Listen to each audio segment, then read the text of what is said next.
Welcome back to your weekly installment of the Top 10, the hottest selling cards in Magic the Gathering this week, June 28th to July 5th of 2024. If you're wondering what sales are in store for you and how many cards actually got purchased, man, we have a lot to cover. Just stick around because you know what? This is going to blow your mind. It's not what you think.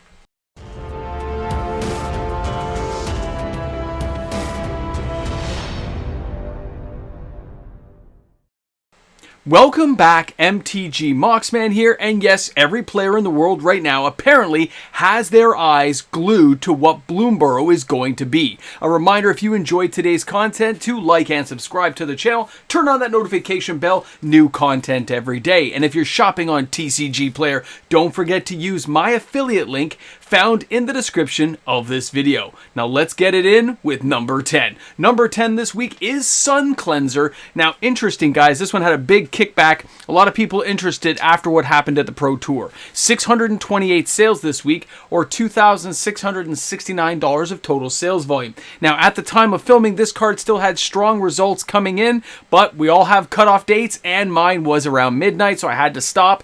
And I'll tell you right now, I wouldn't be surprised if this card stays at the same price, but continues to have more sales. Now this Human Cleric, this thing says when it comes into play, you got to choose something. It says remove all counters from a target creature. It can't have counters put on it for as long as Sun Cleanser remains on the battlefield. As long as it's there, you can't do nothing. Target opponent loses all counters. That target player can't gain counters for as long as the Sun Cleanser is on the battlefield. This guy's got a lot going for it. Those are your two options when it comes into play, and people are buying a lot of this card. Now, the number 9 card. This is Anzarag, the Quake Mole. You think people are maybe thinking about BloomBurrow? Maybe a little bit. 688 sales, $2,442.40 in total sales volume. But this average price is a far cry from where Murders at Karlov Manor had this card coming in at originally around the $30 mark. So this thing's 10% of the price it was on the pre-release pricing, the pre-order pricing. Man, how the mighty have fallen. This guy might be a mole, he might be a mountain, but he can't get the job done on the price. Now, can he come back again? Could he have a rebound and actually gain past the $5 level? We'll have to wait and see. Now, this legendary mole god, when he becomes blocked, you get to untap each creature and you get an additional combat phase. He also can pay 3 generic, 2 red, and 2 green, and guess what? Anzarag must be blocked each combat if possible.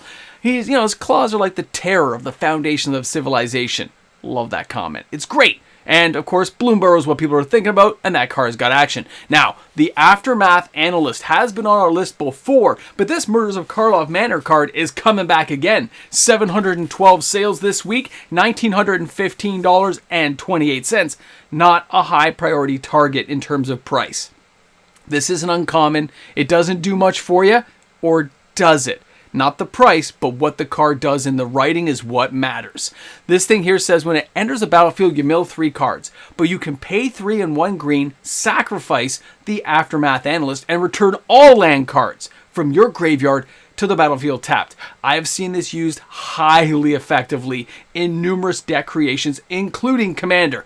And this card has an appetite that people want to indulge in. They're going to keep buying it. And this is one of those things we like to talk about with uncommons being worth more than they used to be. This uncommon actually has some value. These aren't 25-cent uncommons anymore. It's like Wizards is engineering them to be more expensive and harder to get. Now our next card, Urzas Incubator. Did not expect this card coming on the list this week. Comes out of the blue. $11.77 is the average. 757 sales is where we're at. $8,909.89 in total sales volume. That's still under $10,000, but why is this card selling? Well, it's already lost about 50% of value since the pre-orders. There has been multiple reprints of this card, including the original, and now you see a card that players see at a good price point where they can afford to buy the card. Now, this card does state, as Urzas Incubator enters the battlefield, choose a creature type.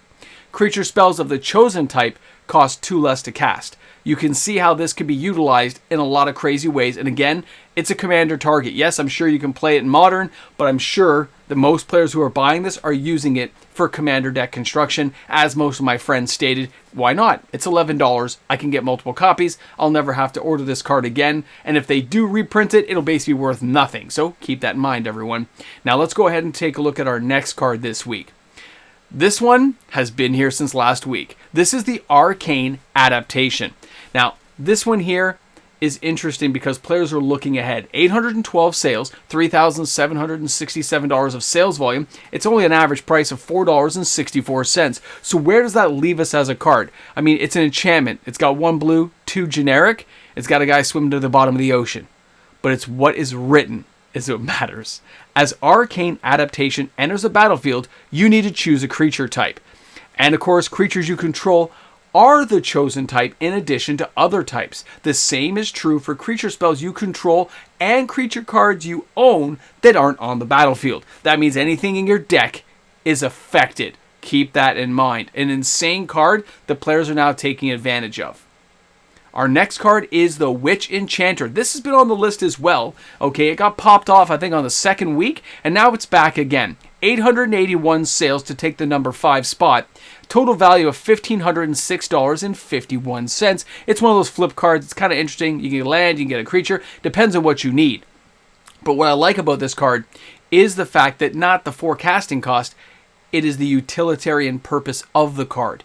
The effect that you can choose for the most dire of circumstance, depending on your needs in your deck, and that's what we're here to look at. Because when you look at this card, it says, when the Witch Enchanter enters the battlefield, destroy target artifact or enchantment an opponent controls. Or, of course, you can make it a land, and it's still a 2/2 creature for blocking. This has got a little bit going for it, and then when you see all the extras over time, you realize it's a really great card for less than a couple of bucks, right? I think we can all agree on that one. Wizards is kind of making this power creep thing really happen. Our next card is Toxic Deluge Modern Horizons 3. This thing has fallen so fast and so hard. 910 sales, though, with an average price of $3.98. That's only $3,621.80. So why? What's going on, and why are players interested? Well, we'll take a look at the card, and you recognize the playability of it. I'll read that in a second. But guys, don't forget, when it used to be double this price or triple this price, people are going to get in on it. As an additional cost to cast a spell, pay X life. All creatures get -X until end of turn, and of course that definitely works in a commander game. It definitely works in a modern game, and this is just an all-around amazing card. Yeah, it's a sorcery. Who cares? This thing is going to get the job done. And there are also ways to make it not a sorcery, but you guys knew that already. Now, guys, we're getting down to the top dogs, the ones who made it happen. Here is Urzas Cave. This was our number 1 card for like the last 3 weeks. It finally gets knocked off. It's down to the number 3 position with 1,230 sales. So we have a new number 1 card. A new number 1. Okay. $2.79, a far cry from the $10 that people were paying on pre-order. The insanity that followed this card. Now, again, remember this is an uncommon that can rebound. It can do crazy stuff. That 1,230 sales still shows an interest in the card. This one does state you can tap it for waste mana, colorless mana. 3, sacrifice Urzas Cave. Search your library for a land card, put it on the battlefield, tap, then shuffle. Yeah, you're paying 3. Yes, you're sacking it, but the idea you can get any lands you need in your deck to make things happen. Don't underestimate this card. Take advantage of the low price. Okay, the number 2 card, Arena of Glory. Wasn't even on the list before, but here it is again, coming out of the blue. Some new card we haven't seen. 2,203 sales. It's a jump. Boom, up. $6,609 of total sales volume. Guys, this is interesting because we mentioned it during the, the spoiler season. We talked about this card. There's a little more going on than most people realize. It is a land card. It says, Arena of Glory enters the battlefield tapped. Unless you control a mountain, it does tap for 1 red. You can pay 1 red and tap it. Exert Arena of Glory, add 2 red to your mana pool. If that mana is spent on a creature spell, it gains haste until end of turn. That can make it a very powerful card for some really big beasties. And that includes cards, like Anzarak that we saw earlier. A lot of commander builds going on, guys. A lot of interest, and it's all because of BloomBurrow, but we're going to get there at the end. Now, let's go ahead and take a look at the number 1 card this week. Sink into Stuper. This card comes in with 2,251 sales. That's $6,753 because it has an average price of $4.50. So why is this taking the number 1 slot? What's going on? And yeah, at the end of the video, we have a little bit more to talk about, so stick around for that. So let's take a closer look at Sink into Stuper. As an instant card, don't forget it can tap for land, but it also states that this card says return target spell or non-land permanent an opponent controls to its owner's hand, which is very interesting. It's an attack, it's in a defense, and you can use it for a multitude of other effects during the gameplay. It also comes in if you need it to be a land. I love these multi-use lands. The purpose of these cards has become so varied that it's just kind of insane. But let's get to the end here and talk about the market wrap. For anyone out there who watches my videos regularly, you know something's fishy with these numbers, don't you? You noticed it just like I did when I started to count the number. They're about half of where they normally are. Why is that? I'll tell you right now. It's not Assassin's Creed. Nothing here made it from Assassin's Creed onto the list. So what's going on? It's BloomBurrow.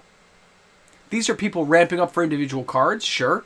They're buying cards for future builds, absolutely. But it's because of BloomBurrow and the excitement that is starting to build behind this set. The hype train is definitely on track. It is on time. And the conductor is charging extra money to get on board. This is going to be huge. When I see sale levels, the sales levels drop like this, I know that people are ramping up for sealed product. They're ramping up for the singles they want to buy. And they're preparing themselves to get it as soon as possible. That's why things like this happen. When you've been around the market as long as me, you can see it happening. And it's going to be epic. Because at some point, all these other cards not being bought start dropping in price. Just like we saw with Anzarag, the Mole God. We talked about it being a decent card, but now it's like $3. It's lost 90% of its value. People are taking advantage of buying it. Now they can see some cards linking up. They're thinking about other things they want to build, and they're starting to pick up other cards from other sets that may fit what they're trying to do. And of course, BloomBurrow's a standard set.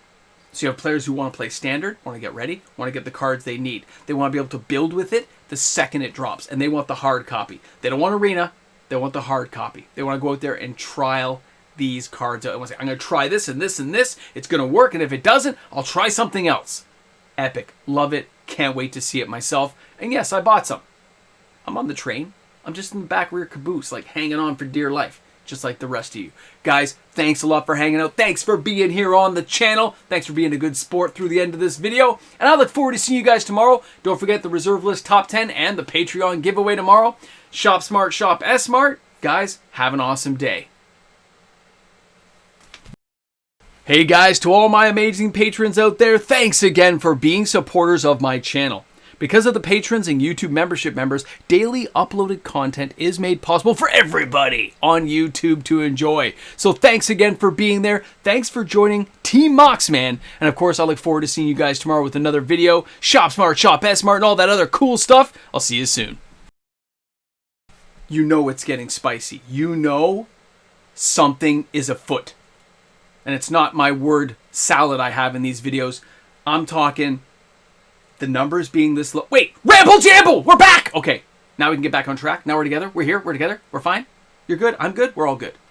Guys, the sales like this, it's like pressure building at a volcano. People want to buy stuff. They know they want to buy it. They just have to wait for it to appear. The sales for Assassin's Creed are abysmal. We did call it. We did a video about why it was going to fail. They just put too much together, and it couldn't all blossom and become amazing. Wizards, you did it to yourself. Suck it up, Buttercup. Guys, BloomBurrow's going to be epic, I think. I don't even think it has to have great cards. I think just the excitement building is going to just carry momentum forward. Although I still think the cards are going to be good. I've told you this before. So, we'll see what we see. But I think it's awesome to think that some of these cards are going to drop because of this, because people are speculating on a whole bunch of cards right now. I see reserve list cards being bought. You wait for the reserve list top 10. You wait. It's going to be epic. It will. I'll see you guys tomorrow.